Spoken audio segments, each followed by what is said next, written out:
అపూర్వ సంఘటన అనే చందమామ కథ చెప్పుకుందాం. కొన్ని వందల ఏళ్ల క్రితం దేశాంతరంలో ఒక నగరంలో ఒక సంపన్నుడు ఉండేవాడు. ఆయనకు తన భార్యపై ఎంతో ప్రేమ. ఒకనాడు ఆమెకు ఒక చిత్రమైన మూర్ఛ లాంటిది వచ్చింది. మామూలుగా ఉన్న మనిషి కాస్త ఆకస్మికంగా విరుచుకు పడిపోయి కాళ్ళు చేతులు కొట్టుకొని చివరకు కొయ్యబారిపోయింది. శరీరం ముట్టుకు చూస్తే చల్లగా ఉంది. శ్వాస నిలిచిపోయింది. కొత్త రకం జబ్బేదో వచ్చి ఆమె చనిపోయిందనుకున్నారు. ఆమె చనిపోయిందని వైద్యుడు కూడా అన్నాడు. తనకు పంచప్రాణాలు అయిన భార్య పోయినందుకు సంపన్నుడు చాలా బాధపడ్డాడు.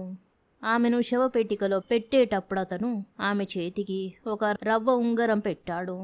శవానికి ఉంగరం పెట్టడం ఏమిటి, ఆమె ఇతర నగలతో పాటు అది కూడా పిల్లలకుంటుంది అని బంధువులు సలహా ఇచ్చారు. అది ఆమెకు హెచ్చుగా ఇష్టమైన ఉంగరం. నేను దాన్ని ఆమెకు శాశ్వతంగా ఇచ్చేశాను, కొన్నాళ్ళు పెట్టుకోవడానికి కాదు అన్నాడు భర్త. ఎవరెన్ని విధాల చెప్పినా ఆయన మనసు మారలేదు.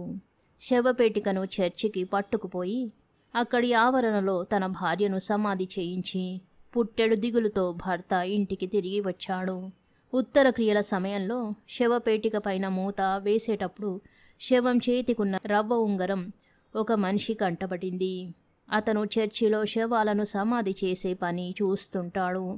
అంత ఖరీదైన ఉంగరాన్ని భూమిలో పూడ్చిపెట్టడం అన్యాయం.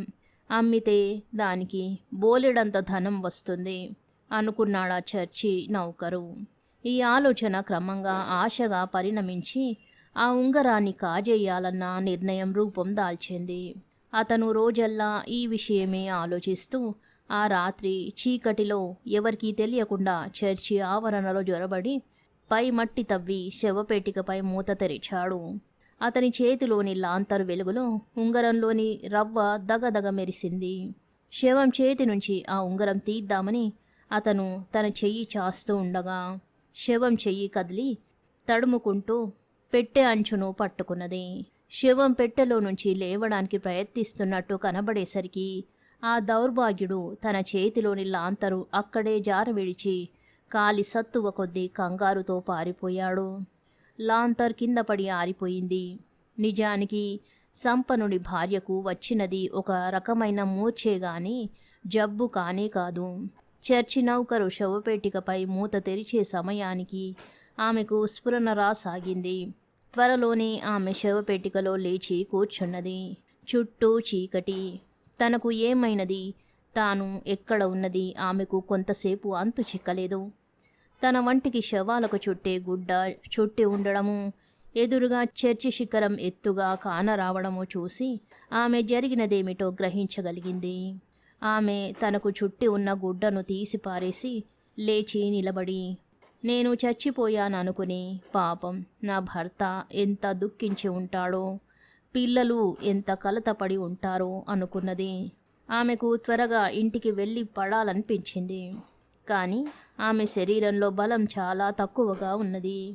ఆమె బలవంతాన కాలు తీసి కాలు వేస్తూ చర్చి ఆవరణ దాటి రోడ్డు మీదికి వచ్చింది.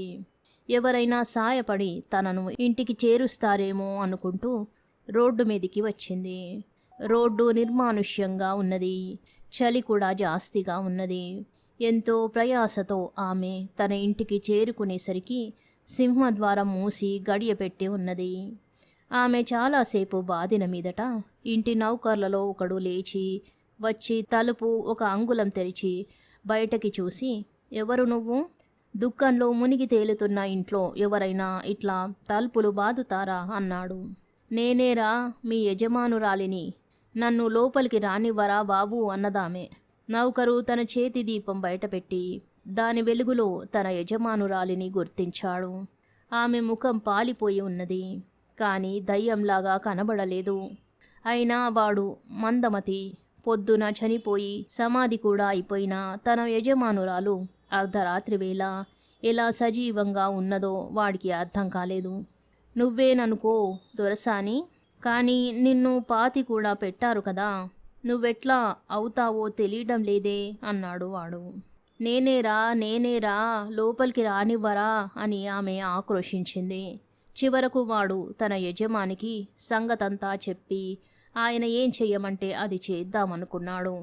వాడు తలుపులు దగ్గరగా వేసి మెట్లెక్కి తన యజమాని పడక గదికి పరిగెత్తాడు. భారమైన ఆ తలుపులు చేరవేసే ఉన్నప్పటికీ వాటిని తోసే శక్తి కూడా లేక సంపన్నుడి భార్య సింహద్వారం వెలుపలనే కుప్పకూలిపోయి బలహీనంగా రోదించసాగింది. తానింటికి వెళ్ళగానే తన భర్త, పిల్లలు ఆనందోత్సాహాలతో తేలిపోయి తనకు ఘనంగా స్వాగతమిస్తారనుకున్నది. కానీ ఇలా జరుగుతుందని ఆమె ఏమాత్రమూ శంకించలేదు. నౌకరు వచ్చి కేక పెట్టేసరికి యజమాని నిద్రపోవడం లేదు. ఆయన శోక సముద్రంలో మునిగి తేలుతూ తలుపు తట్టిన చప్పుడు కూడా వినలేదు. నౌకరు కేక విని ఏమిట్రా, ఏం కావాలి అన్నాడు. అమ్మగారు వచ్చారయ్యా, లోపలికి రానివ్వమంటున్నారు. ఏమిటి సెలవు అన్నాడు నౌకరు. యజమాని పక్క మీద లేచి కూర్చుని ఒరే, నువ్వేమన్నా కలగంటున్నావా లేక మతిపోయిందా అన్నాడు. నిద్రపోయాను గాని అమ్మగారు తలుపు తడితే లేచాను బాబు. మతేమీ చెడలేదు గాని ఏం చేయాలో తెలియటం లేదు. అమ్మగారిని లోపలికి రానిచ్చేదా అన్నాడు వాడు. పరాచకానికైనా ఇదా సమయం? ఇంత క్రూరమైన పరాచకమా అన్నాడు యజమాని. పరాచకం కాదు బాబు, అమ్మగారు వాకిలి దగ్గరున్నారు, లోపలికి రానివ్వనా అన్నాడు వాడు మళ్ళీ. యజమాని మళ్ళీ పడుకుంటూ ఇంకేం అమ్మగార్రా పిచ్చి వెదవా, ఆవిడ వాకిలి బయటుందంటే ఎలా నమ్ముతానురా? మన గుర్రాలు మెట్లెక్కి మేడ మీదికొస్తున్నాయన్నా నమ్ముతానేమో కానీ అన్నాడు. నౌకరు ఒక చేత దీపం పట్టుకుని రెండో చేత్తో బుర్రగోక్కుంటూ అమ్మగారిని లోపలికి రానివ్వాలో వద్దో అయ్యగారు మొత్తం మీద చెప్పాడు కాదు.